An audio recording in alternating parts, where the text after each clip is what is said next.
Parents secretly charged $115,000 on my credit card for my sister's Europe trip. Family is supposed to be about trust, about supporting each other. But what happens when the very people you're supposed to rely on betray you? I never thought I'd be in a position where I had to choose between my financial stability and my family. But here I am. And the worst part? They don't even think they did anything wrong. Let me start from the beginning. My name is Jake. I'm 28 years old, and for as long as I can remember, I've been the responsible one in my family.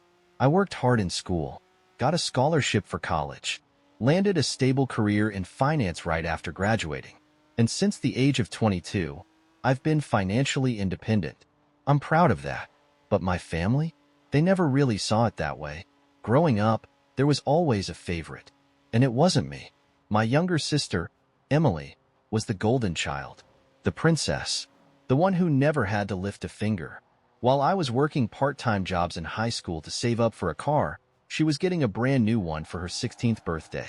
While I had to budget every cent in college, she was being sent on all expenses-paid vacations. And somehow, my parents never saw anything wrong with it. It was just the way things were. Emily was special. And me? I was just there. Fast forward to now. Emily just graduated from college. She got her degree in communications, and to be fair, she worked hard for it. I was proud of her. So proud that I bought her a brand new laptop as a graduation gift. It was expensive, but I wanted her to have something special, something she earned. I thought that would be the end of it, a gift from a proud brother to his sister. But then, my mother called me, and what she said made my stomach drop. She was bursting with excitement. "Jake, we got Emily the perfect graduation present. She's going on a month-long trip to Europe." I smiled. "Wow, that's amazing. She's going to love it." And then, she dropped the bombshell. "We used your credit card to book it all." I felt my heart stop. "What?"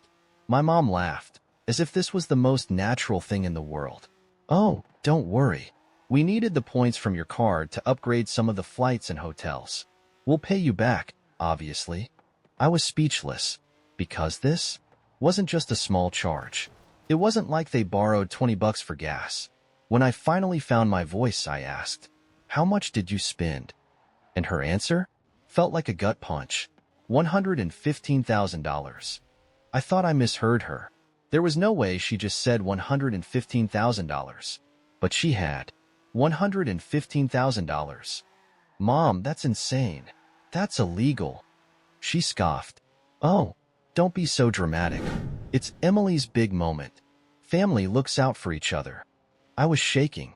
"You used my credit card without asking. That's fraud." And then, she said something that made me want to scream. "You've always been so selfish, Jake. Can't you just be happy for your sister for once?" Selfish? Selfish? They had just maxed out my credit card on a luxury vacation, and somehow, I was the problem? I hung up the phone, my hands shaking with rage. I tried to calm myself down, to think of a rational way to fix this. So I did the first thing that made sense. I called my dad, hoping he'd be the voice of reason. But instead, he sided with my mom. "Jake, you're making this a bigger deal than it needs to be." "A bigger deal? Dad, they stole from me." "We didn't steal. We just borrowed." I couldn't believe what I was hearing. "Dad, I might need that money for emergencies. What if something happens? What if I have a medical expense?" His response made me realize there was no saving this conversation. "You have a good job. You'll be fine." But the final betrayal came from Emily. I thought maybe, just maybe, she had no idea what happened, that she'd be just as shocked as I was. But when I called her, she was completely unfazed. "Jake, calm down. It's not a big deal. Mom and Dad said they'd pay you back." I took a deep breath. "That's not the point, Emily. They had no right to use my card." She laughed. "Oh my God, Jake. You're acting like you're broke or something.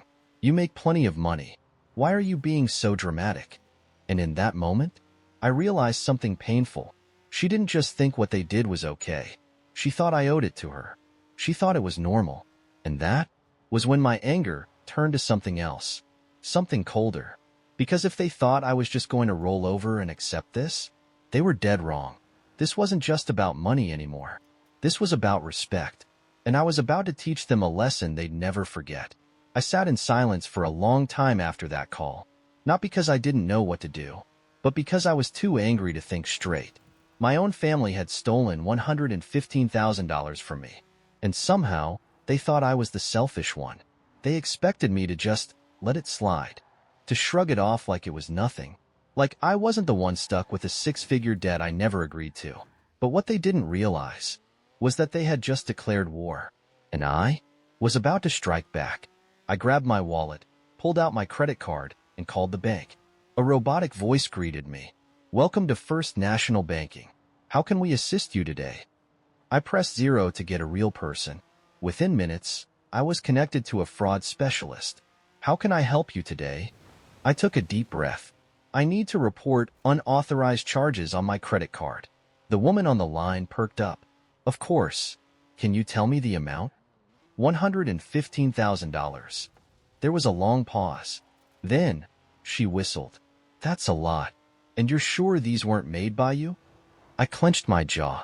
"I'm sure. My parents used my card without permission." She hummed, typing something. "All right, we're going to flag this as fraud. Your card will be immediately frozen, and we'll begin an investigation." Bingo. Greg and Emily were about to get a very rude awakening. The moment the fraud claim went through, I did the next logical thing. I cut them off. Blocked my mom. Blocked my dad. Blocked Emily. Because I already knew what was coming. The guilt tripping. The whining. The family helps each other lectures.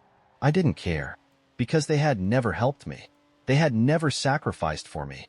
And now? Now they were going to face the consequences. Less than 24 hours later, my phone was blowing up. Not from my family. From my bank. "Mr. Carter, we have attempted to reverse the unauthorized charges. However, some vendors have already been paid. We will need to escalate this further." Translation? The travel agency had already cashed in. Meaning? My family was about to have their trip canceled. I grinned. Perfect. Then, I got an email. From Emily. And the moment I read it, I burst out laughing. "Emily, Jake, WTF? The bank just canceled my flights. Emily, fix this right now. Emily, Mom and Dad are freaking out. The hotel is refusing to refund the money, and the agency is saying the charges were reported as fraud. Why did you do this?" I smirked. Because now, she was panicking. Now she was realizing that her dream trip wasn't just a free vacation. And I had no intention of helping her. A few hours later, another email came in. From my dad. This one was even better.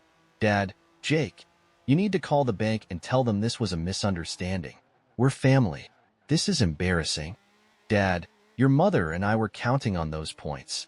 Now the agency won't even reschedule the trip. You're making this worse than it needs to be. Dad, fix this now." I shook my head, because even now, even after getting caught, they still didn't think they did anything wrong. And that only made me angrier. The next morning, my mom called me from a random number. I debated letting it ring, but curiosity won. I answered, and the second I said hello, she exploded. "Jake, how could you? Your sister is devastated." I laughed. "Oh, you mean because her stolen trip got canceled?" She scoffed. "It wasn't stolen. We told you we'd pay you back." I leaned back. "Okay, where's the money?" Silence. Then, in a smaller voice, "We don't have it yet." Bingo. "Then you stole it, Mom." I let her sit in the silence for a moment. Then, I hit her with the final blow. "The bank is launching a full fraud investigation. That means legal action. Are you sure you don't want to just pay me back now?" She gasped. "You wouldn't do that to us. We're your family." I smirked. "No, Mom. You did this to yourselves." And then, I hung up. Because the hotel canceled our reservations, and they won't give us our money back. Emily, do you know how embarrassing this is? Mom and Dad are freaking out. I smirked, because now, she finally understood. This wasn't just some little misunderstanding. This was a financial disaster, and she was in the middle of it. That night, my phone rang again. It was my dad. I almost ignored it, but something told me to answer. And when I did, I heard anger. "Jake, you don't understand what you've done." I leaned back, calm. "Oh, I think I understand perfectly." Silence. Then, his voice dropped to a cold, quiet tone. "If you don't fix this, I'll make sure you regret it." I raised an eyebrow. "Is that a threat?" "It's a promise." I smiled. Because now I had exactly what I needed. My dad had just crossed the line, and I was about to make him pay. I called my lawyer, explained everything, the fraud, the theft, the threats, and within hours, we took legal action, filed a police report, submitted evidence of unauthorized transactions, put a restraining order in motion. And the best part? Since my parents had used my personal credit line for the charges, they had committed identity theft, which meant this wasn't just a civil case anymore. This was criminal. And soon, they were going to find out just how serious this was. A week later, I got a call from a blocked number. I answered, and on the other end was my mom, sobbing. "Jake, please. We didn't know it would go this far."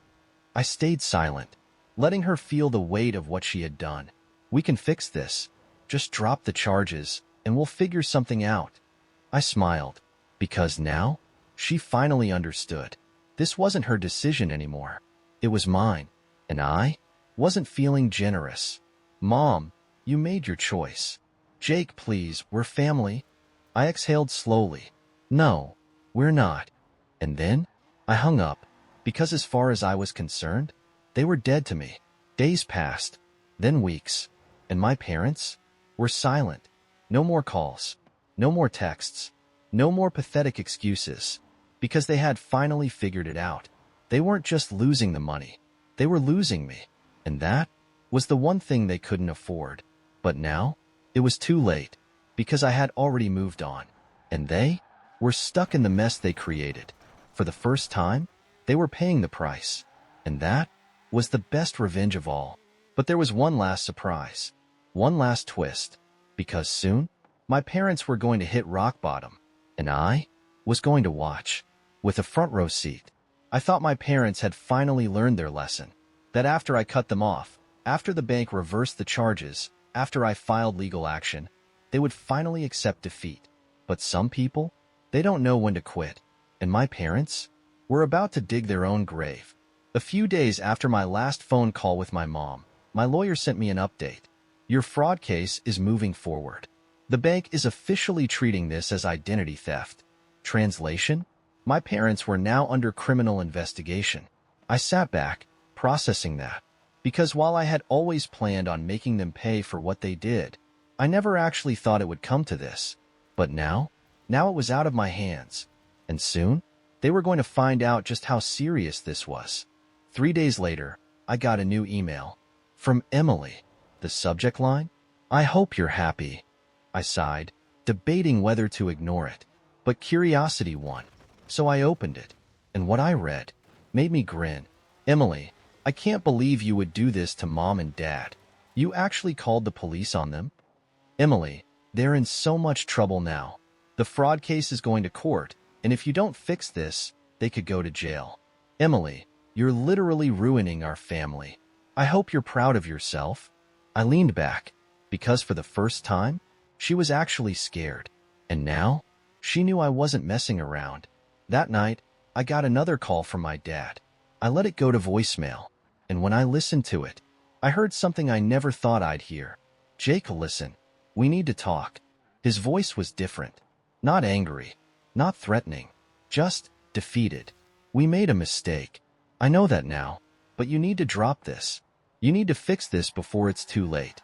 I smirked, because now, he finally understood. For the first time in his life, he wasn't in control. I was. The fraud investigation escalated quickly. Within weeks, my parents were served with legal notices. A lawsuit from my bank, a fraud claim from my credit company, potential criminal charges. And the best part? They were completely broke. They had spent so much planning Emily's vacation that they had no savings left. And now, they were about to lose everything. A month later, I got a final update from my lawyer. Your parents' assets are being seized. They can't pay their debts, so the bank is repossessing their home. I sat there, letting the words sink in. My parents? The same people who had spent their whole lives looking down on me? The same people who had treated me like an ATM? Were about to be homeless. And the best part? I didn't feel bad. Not even a little. Because they had brought this on themselves. And now, they were getting exactly what they deserved. One last time, my mom tried to reach me. This time, I answered. And the second I said hello, she burst into tears. Jake, we lost the house. I stayed silent, letting her sit in it. We have nowhere to go. Again? Silence. Then, she whispered the words I had been waiting for. Please, help us. For a moment, I almost felt sorry for her. Almost. But then, I remembered everything.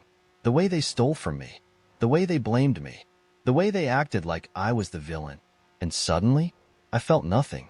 So I took a deep breath and said the words that ended it all. No, Mom.